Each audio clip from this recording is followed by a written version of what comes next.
Students, आज हम mechanism of respiration श्वसन की क्रियाविधि का अध्ययन करेंगे।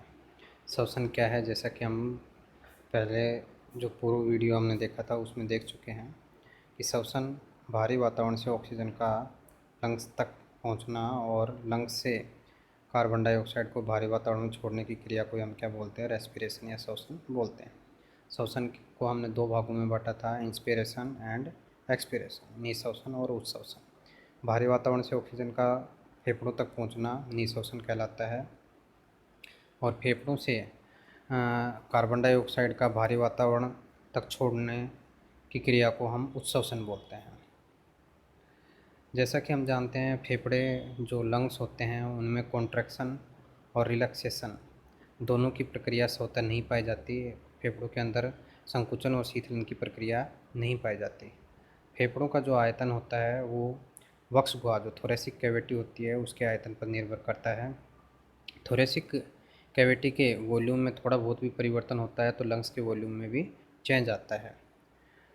तो इसका मतलब मैकेनिज्म ऑफ रेस्पिरेशन हमें देखने से पहले हमें थोरेसिक कैविटी के बारे में जानना होगा कि थोरेसिक कैविटी क्या है। थोरेसिक कैविटी या वक्षीय गुहा की अगर हम बात करें तो थोरेसिक कैविटी है डोर्सल सरफेस पर वर्टिब्रल कॉलम जो होती है उसके द्वारा घिरी रहती है। वेंट्रल सरफेस पे इसके स्टर्नम पाई जाती है, जबकि जो लेटरल साइड होती हैं उस पर रिब्स पाई जाती हैं। आगे की तरफ नेक और पीछे की तरफ इसमें डायफ्राम पाया जाता है। थोरेसिक कैविटी है ये एक बॉक्स लाइक स्ट्रक्चर होती है। इस प्रकार हम देखेंगे कि चारों तरफ से कवर है और एक बक्से जैसी संरचना का ये निर्माण करती है। इस थोरेसिक कैविटी के वॉल्यूम में जैसे ही परिवर्तन आएगा तो इसके अंदर उपस्थित लंग्स के वॉल्यूम में भी चेंजेज आते हैं। थोरेसिक कैविटी में हम देखेंगे कि लेटरल साइड में 12 पेयर क्या पाए जाते हैं? रिब्स पाई जाती हैं मनुष्य के अंदर, और ये रिब्स डोर्सल सरफेस पे वर्टिब्री से और जो वेंट्रल सरफेस है उस पर स्टर्नम से जुड़ी हुई रहती हैं। दो रिब्स के बीच में हम देखेंगे एक जोड़ी क्या पाई जाती है? मसल्स पाई जाती हैं। इनको इंटरकोस्टल मसल्स बोलते हैं। ये इंटरकोस्टल मसल्स हैं, ये दो तरीके की होती हैं, एक्सटर्नल इंटरकोस्टल मसल्स और इंटरनल इंटरकोस्टल मसल्स। ये दोनों एक्सटर्नल और इंटरनल इंटरकोस्टल मसल्स हैं, ये आपस में क्रॉस के रूप में पाई जाती हैं, एक दूसरे को क्रॉस करते हुए पाई जाती हैं। इनमें संकुचन से वक्ष गुहा के आयतन में परिवर्तन होता है। यहाँ हम देख सकते हैं एक एक्सपेरिमेंट से ये समझाने की कोशिश की गई है कि किस तरीके से थोरेसिक कैविटी के वॉल्यूम में चेंज से लंग्स के वॉल्यूम पर प्रभाव पड़ता है। यहाँ में एक बेल जार दिया हुआ है और ये बैलून है। ये बेल जार है, इसके निचली सतह पे एक मेम्ब्रेन है। इस मेम्ब्रेन को जब हम खींचते हैं नीचे की तरफ तो बेल जार बढ़ जाता है, आयतन बढ़ जाता है।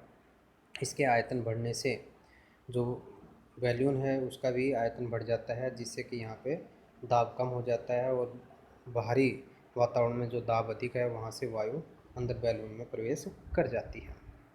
इस मेम्ब्रेन को वापस से छोड़ने पर ये अपनी नॉर्मल अवस्था में आ जाते हैं और इस तरीके से यहाँ पे आयतन कम हो जाता है बेल जार का। और आयतन कम होने से यहाँ पे जो लंग्स है, जिसे हम बैलून के रूप में देख रहे हैं कि बैलून के ऊपर क्या पड़ता है? एक दाब पड़ता है और बैलून का आयतन कम होगा और यहाँ से एयर है ये बाहर निकल जाती है। तो इस तरीके से हम कह सकते हैं जो कि हमने बेलजार, जिसको हम थोरेसिक कैविटी के रूप में देख रहे हैं, इसके वॉल्यूम में चेंज आने से जो लंग्स है उसके वॉल्यूम में भी चेंज हो रहा है और इस प्रकार से हमारे निःश्वसन और उच्छ्वसन की प्रक्रिया संपन्न होती है। इंस्पिरेशन, निःश्वसन भारी वातावरण से लंग्स तक ऑक्सीजन के पहुंचने की क्रिया को हम निःश्वसन बोलते हैं। निःश्वसन में हम देखेंगे कि डायफ्राम है, इंटरनल इंटरकोस्टल मसल्स हैं, एब्डोमिनल मसल्स हैं, ये महत्वपूर्ण रोल इनका होता है। डायफ्राम हम देखेंगे कि इसके अंदर डायफ्राम की जो रेडियल मसल्स होती हैं उनमें कॉन्ट्रैक्शन होगा, वो कॉन्ट्रैक्ट होंगी और जैसे ही उनमें कॉन्ट्रैक्शन होगा या जैसे ही वो कॉन्ट्रैक्ट होंगी तो डायफ्राम क्या हो जाता है? फ्लैट हो जाता है और थोड़ा सा नीचे की तरफ आ जाता है। डायफ्राम के फ्लैट होने से थोरेसिक कैविटी क्या हो जाती है? थोरेसिक कैविटी का वॉल्यूम बढ़ जाता है। इंटरकोस्टल मसल्स में से भी एक्सटर्नल इंटरनल कोस्टल मसल्स है, इसमें भी कॉन्ट्रैक्शन होता है। जैसे ये कॉन्ट्रैक्ट होती हैं तो जो रिब्स होती हैं वो थोड़ी बाहर की तरफ और आगे की तरफ आ जाती हैं और स्टर्नम थोड़ा नीचे की तरफ चला जाता है। और इस प्रकार से थोरेसिक कैविटी का जो वॉल्यूम है वो बढ़ जाता है। एब्डोमिनल मसल्स है ये रिलैक्स होती हैं, जिससे कि जो एब्डोमिनल ऑर्गन्स हैं जब डायफ्राम नीचे की तरफ आएगा तो उन पे जो दबाव पड़ेगा उस दबाव को ये क्या कर पाती हैं, अलाउ कर पाती हैं, उस दबाव को ये सहन कर पाती हैं और इस तरीके से ये भी नी शोषण में सहायता करती हैं।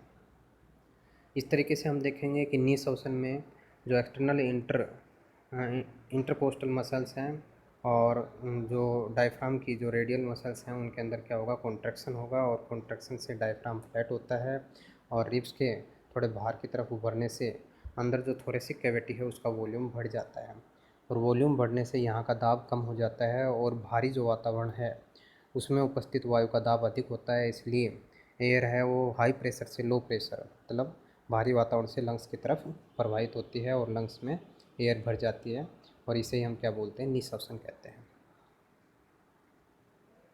नेक्स्ट है एक्सपीरेशन, उच्छ्वसन। लंग्स में उपस्थित वायु का बाहर छोड़ना या लंग्स में उपस्थित कार्बन डाइऑक्साइड का भारी वातावरण में छोड़ना ही क्या कहलाता है, उच्छ्वसन कहलाता है। इसके अंदर भी हम देखेंगे कि डायफ्राम है, इंटरकोस्टल मसल्स हैं और एब्डोमिनल मसल्स हैं, ये महत्वपूर्ण रोल इनका होता है। डायफ्राम है, इसे डायफ्राम में क्या होगा, डायफ्राम रिलैक्स हो जाता है। डायफ्राम रिलैक्स होने से वापस से ये कॉन्वेक्स शेप का या गुम्बद के आकार का हो जाता है, जिससे कि थोरेसिक कैविटी का वॉल्यूम है वो कम हो जाता है। Internal coastal muscle, external internal coastal muscle ये भी क्या हो जाती हैं, रिलैक्स हो जाती हैं और इनके रिलैक्स होने से रिब्स हैं वो वापस से अपनी पूर्व स्थिति में आ जाती हैं, स्टर्नम भी अपनी पूर्व स्थिति में आ जाता है, जिससे कि थोरेसिक कैविटी है उसका वॉल्यूम डिक्रीज हो जाता है।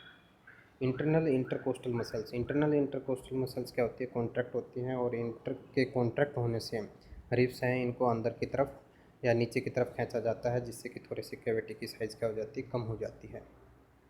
एब्डोमिनल मसल्स हैं ये क्या होंगी, कॉन्ट्रैक्ट होंगी और इनके कॉन्ट्रैक्ट होने से एब्डोमिनल पार्ट में उपस्थित जो विसरल ऑर्गन है उनका दबाव किस पे पड़ता है, डायफ्राम के ऊपर पड़ता है।